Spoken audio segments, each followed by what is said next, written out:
Explorers crawled through a rabbit hole and entered these creepy caves shrouded in mystery.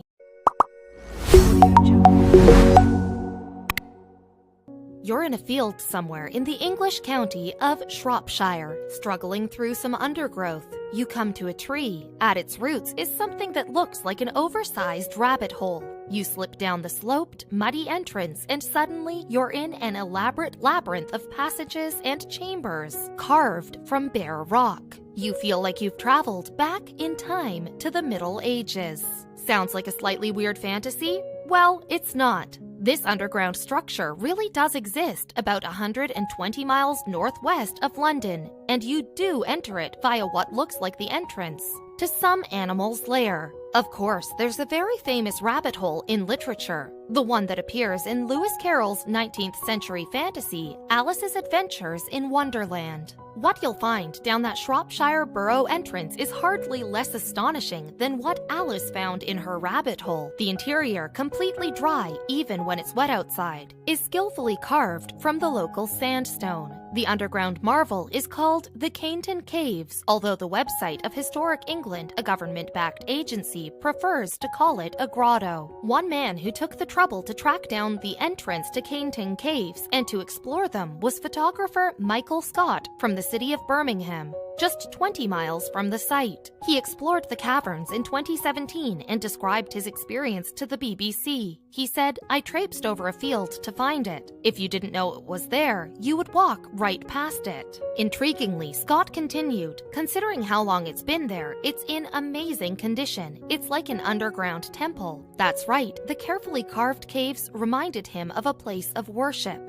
There's more. The BBC report says that Historic England found evidence that somebody had been using the caves to practice black magic rites. Scott continued with his description of exploring the caverns, which he said were quite cramped. He recalled, "I had to crouch down, and once I was in, it was completely silent. There were a few spiders in there, but that was it. It was raining, so the slope down was quite sludgy, but inside the cave was bone dry." Historic England's detailed description of the caves adds to the mystique. Its report states that the interiors have columns left by excavation as cylinders with bases and capitals, with occasional annulets, Neo-Norman decoration to bays between columns, one Neo-Norman doorway with beakheads and roll molding. Decorative, quatrefoils, and designs also abound.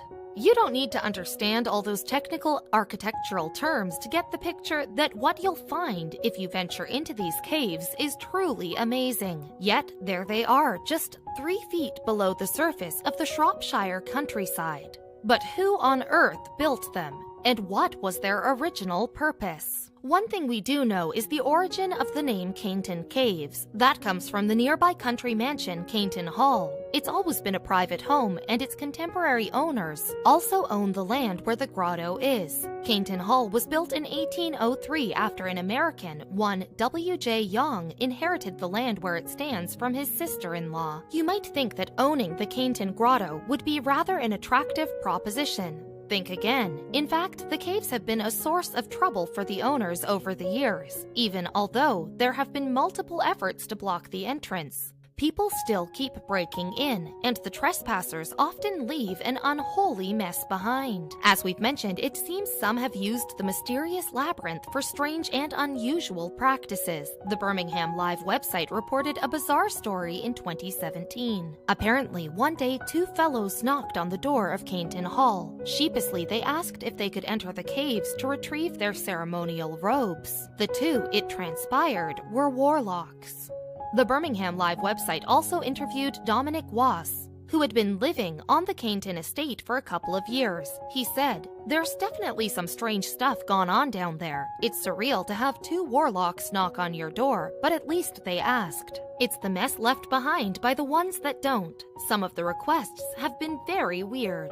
Wass went on to lament the unsuccessful attempts to protect the caves from unauthorized entry. He said, "You can put up razor wire, but if someone gets injured, we're the ones who land in trouble. People don't seem to realize that this is private property and they are trespassing. It's a difficult one. Publicity just leads to more people trying to get into the caves. Birmingham Live went on to outline the upgraded security measures to which the owners of the grotto had turned. They installed CCTV cameras, fitted stronger fencing, and shut off a path leading to the grotto's entrance. There was even a proposal to fill in the caverns, but that plan was shelved. Whether these measures will deter those who set on using the caves for nefarious purposes remains moot. The mystery of who carved the Cainton Caves out of the Shropshire sandstone and when they did it thickened in 2019. That was when a teacher called Mark Lawton revealed something which, to say the least, was startling. Lawton had explored the caves in 1985, and while he did, he made an extraordinary discovery: an apparently ancient sword.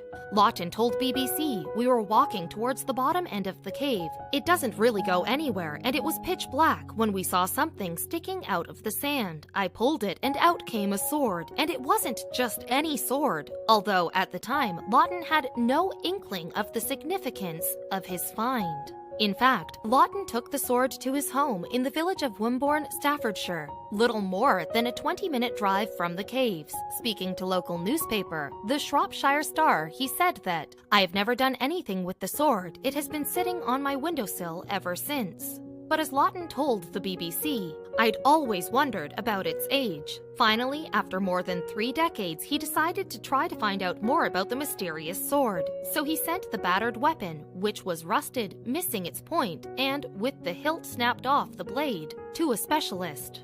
So the sword ended up in the hands of Caroline Dennard, an expert in military antiques who was working for an auction firm called Hall's Fine Art. She told the Shropshire Star about her initial assessment of the weapon. She declared, "It's got all the hallmarks of a genuine sword from the 13th century. It's got the right shape and it seems genuine."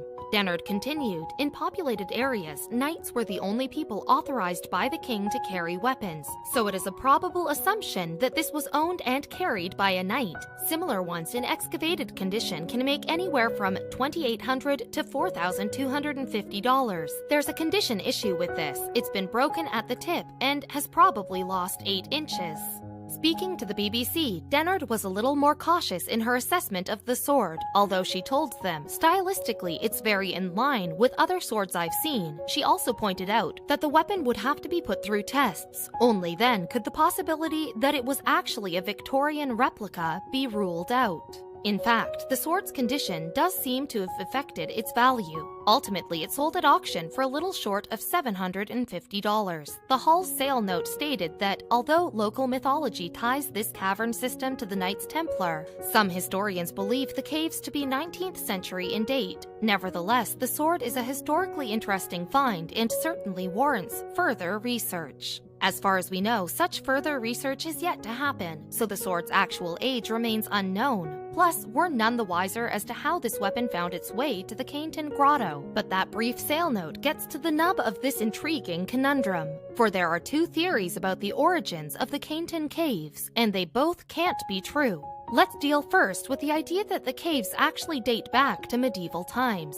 It's a local legend that the subterranean chambers and passages were actually built as a refuge for the ancient orders of the Knights Templar. Dominic Wass, who we met earlier, told newspaper the Birmingham Mail about the tale that circulates in this part of England. Wass said, "Very little is known about why they are there. There are all kinds of stories. We were told that they were dug by followers of the Knights Templar. They wanted a place where they could worship without being persecuted. It must have taken them a long time to create. So who were these Knights Templar? The Knights Templar, or the Poor Knights of Christ and the Temple of Solomon, to give the group its full name, was founded in about 1128. The man behind this military and religious order was a French nobleman called Hugues de Payens. The key point is that the Knights Templar body appeared at the time of the Crusades. The purpose of the Crusades was to wrest control of the Holy Lands in the Middle East from Muslim rulers. And so, de Payens founded his order of Holy Warrior Knights in Jerusalem and headquartered it onto the Temple Mount, hence the name Knights Templar. The body was given impetus in 1139 when Pope Innocent III lent his formal and public support to the order. the Knights Templar was a strict order. Its rules and regulations included one forbidding members from kissing their own mothers. Cursing, booze, and gambling were all banned, while chastity, obedience, and poverty were compulsory. Despite this asceticism, the order became immensely influential right across Europe. At one point, the Knights Templar ran an extensive fleet of ships plying routes in the Mediterranean, and even owned the island of Cyprus outright. Plus, they managed a wide-reaching banking network, so why would they end up with an underground complex entered by a muddy rabbit hole in the depths of the Shropshire countryside? The answer is that things went wrong for the Knights Templar, badly wrong. After Muslim fighters had finally ejected the Crusaders from the Holy Land in 1291, the Templars relocated to Paris, France. Then, in 1307, they made the fatal mistake of getting on the wrong side of French King Philip IV. The source of the quarrel is unclear, but may have been rooted in the fact that the Templars refused Philip alone. In any case, Philip rounded up the Templars and forced them into confessing all kinds of heinous crime, ranging from devil worship to financial fraud. Subsequently, Philip had many Templars burnt at the stake. To make matters worse, the Pope of the day, Clement V, withdrew his approval of the order. Any surviving Templars were now effectively outlaws. That drastic loss of status applied in England as well, where the Templars had established themselves in London. You can still visit their medieval headquarters in the capital city, the 1185 Temple Church. With their downfall in France, many of their riches in France and England were handed over to a rival order, the Knights Hospitallers. Mind you, it's believed that Philip and the English king, Edward II, helped themselves to a large chunk of the wealth.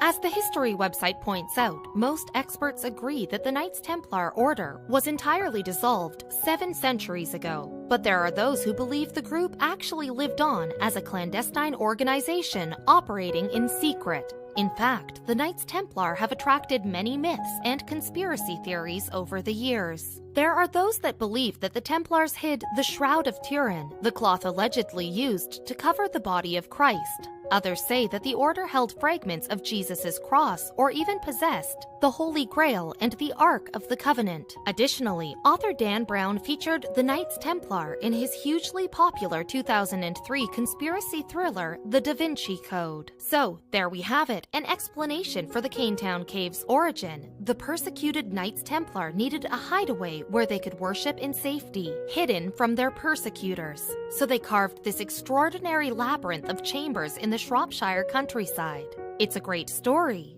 but is it true?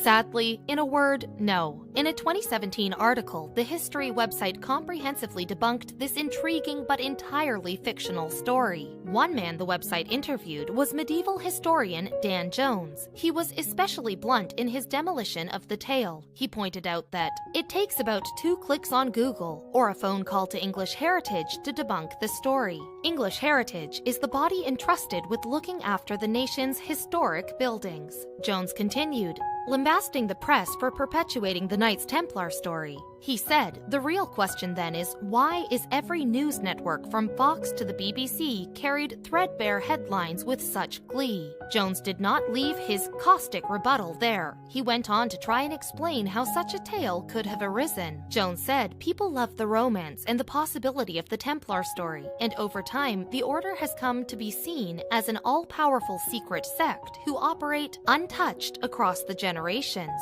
warping history from the shadows. And we can see this story that the Canetown Caves are somehow connected to the Knights Templar as having similar origins. So perhaps it's easy enough to debunk the Knights Templar myth about the Canetown Caves, but what's the truth? That is a little harder to pin down. The quasi-government agency Historic England is probably the best authority in which to turn. In its website entry for the grotto, it describes the caves like this. Probably late C18 or early C19, but undatable, hollowed out of rock inside the disused quarry, approached by a very small, unmarked entrance. So the truth is elusive. We can be fairly sure about the dates given by historic England, meaning the caves are nothing like 700 years old, but we still don't know who actually constructed them. What's more, we remain ignorant of their true purpose. Perhaps the caves are just another example of an English folly, a structure created purely for amusement.